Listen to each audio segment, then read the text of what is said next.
Welcome back sa Cure. Kung kanina, napag-usapan na natin ang mga signs and symptoms at ang mga klase ng diabetes, ngayon naman alamin natin sa expert natin kung ano-ano ang mga risk factors ng diabetes. Parang pwede bang ipaliwanag mo sa amin or sabihin mo sa amin kung ano yung mga risk factors? Okay. Sa mga na-publish na data, no, Ading, maraming risk factors for developing itong sakit na diabetes. So, una sabi nila, yung age, no? When we grow older, kasi yung mga beta cells natin ay mag-deteriorate ang kanilang function. So, at 45 years of age, usually kailangan din may screening for diabetes. So, yung iba sinasabi nila ay itong another risk is yung hereditary, no? So, it's family history of diabetes among first-degree relatives. Yung common ito, yung katabaan, or it is obesity, especially nowadays because of our lifestyle. Yung iba naman ay nagkaroon ng tinatawag na gestational diabetes. So, ito yung mga pregnant women who had GDM, and they later on, pwede rin silang magkaroon ng diabetes. Yung iba ay race, no? So tayong mga Filipinos, mga Asian Pacific, mga American Blacks, Africans, mas mataas ang ating risk for developing diabetes.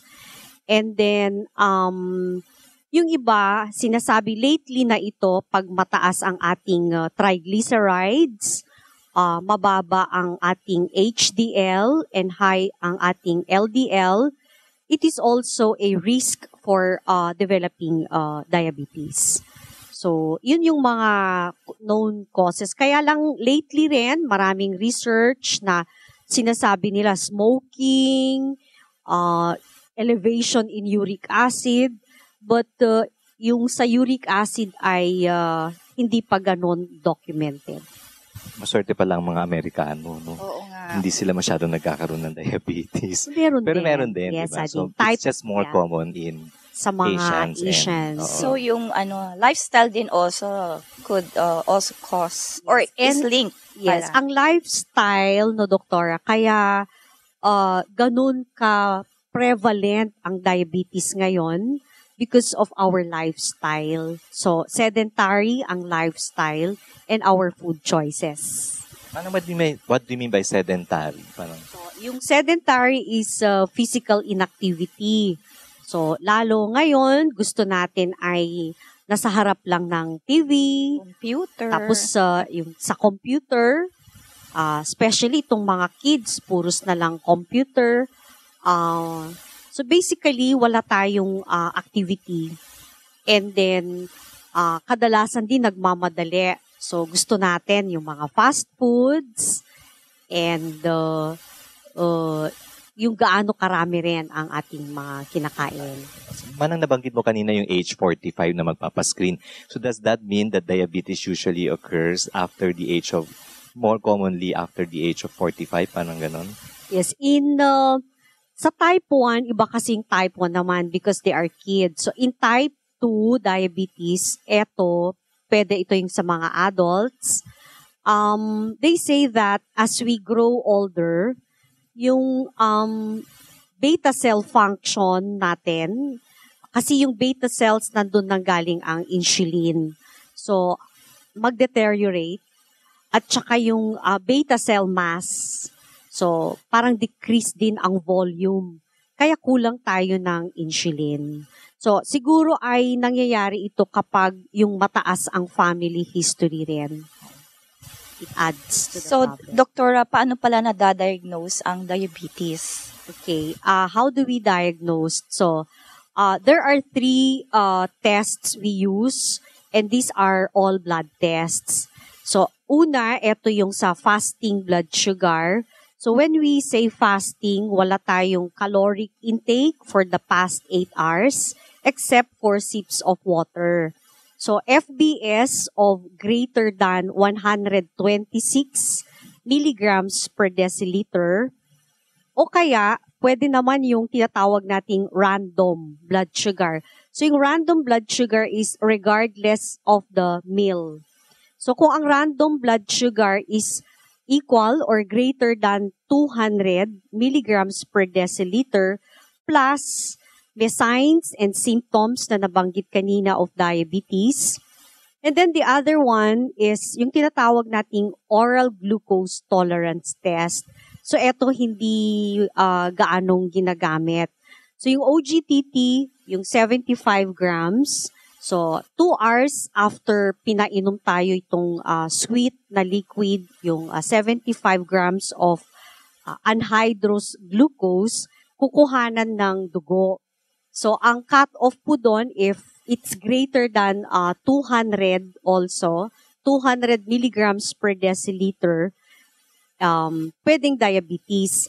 But it is a must that we do not rely on a single exam. So we have to confirm etong values na ito by getting yung test on separate day. So let's say after 2 days or after 3 days, you have to repeat the test. So ayun ang sinasabi nilang on 2 separate occasions before you would classify a patient as diabetic. So kung halimbawa ngayon, yung random blood sugar ko is more than 200, Yes. hindi pa ibig sabihin diabetic ako. Hindi naman. That has to be confirmed pa rin. Yes. So yung random blood sugar is, let's say, marami na itong mga signs and symptoms din. But you have to repeat. So eto ay kailangan may confirmation. Okay. So pag halimbawa, hindi tayo sigurado, it's actually better na magpatingin at magpa-check, no? And confirm. So, let's say, once the patient has been diagnosed with diabetes, tapos hindi siya uminom ng gamot, what could be the possible complications ba ng sakit na ito? So, kadalasan nakikita natin ito sa patients natin. They would try on diet or yung iba nasa denial. So, they would delay yung paggamot. So, marami pong tinatawag na complications of diabetes. So, eto yung mga acute complications. So, ang acute complications, yung tinatawag namin ketoacidosis, diabetic ketoacidosis. So, sobrang taas na ito ng blood glucose.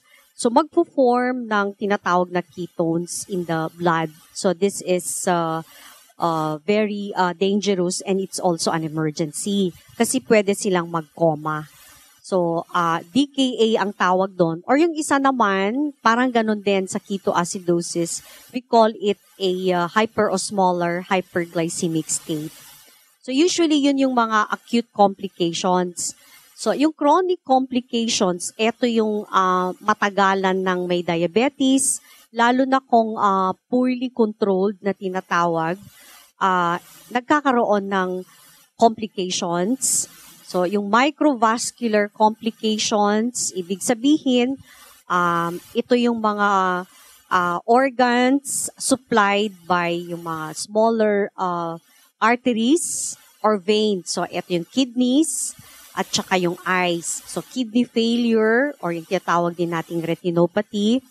So, yung mga macrovascular complications, so, ito yung sa heart or yung tinatawag nating heart failure, pwede rin magkaroon ng stroke. So, yung specialty mo, yes, yung stroke. Yung iba rin ay sa mga peripheral arterial occlusive disease. So, ibig sabihin, yung mga ugat nila sa paa ay barado rin. And it can lead to poor healing ng wound. Yung iba rin, kapag nabulok yung wound, it can lead to amputation. So, yun yung causes of kung bakit tayo ay aggressive in the treatment of diabetes because of these complications. Siguro we have to emphasize talaga sa mga manunood na once you've been diagnosed, you really have to take your medications regularly. Kasi diba, may mga pasyente na, ay, nag-normal naman na yung last na blood sugar ko eh. So, in-stop ko na lang. Makukuha na lang siguro sa diet and exercise. Because diabetes is a chronic disease. So, pangmatagalan ito. Parang high blood na kailangan ng maintenance na gamot. So, para hindi tumaas, kailangan meron tayong tinitake din na medications as prescribed by our doctor. Galing naman ng explanation ni Dr. So, nakakatakot pala talaga ang diabetes, ano? Kaya nakatanga na lang tayo. Nakakatakot Hindi naman, pala. Napangangalang ako eh. we can still have a normal life, na Brandy. But, of course, kahit na may diabetes tayo, but we have to modify our diet, and we have to consult our doctors or specialists regularly to prevent these complications. So, this probably could slow down the onset of complications. Yes, definitely. So, para walang komplikasyon, kailangan i-target natin itong blood sugar levels natin sa normal or yung tinatawag nating goals o blood sugar goals para maiwasan itong mga complications. Nape-prevent naman pala. Basta regular check-up, take your medicines, diet, and exercise. And of course, always consult your doctor. Monday to Wednesday, Quezon City. And then Thursday to Saturday St. sa James. tabi ng clinic Oo. mo. Ayan mga kaibigan, medyo sumiseryoso ang usapan natin. Diyan lang po kayo at magbabalik ang Cure.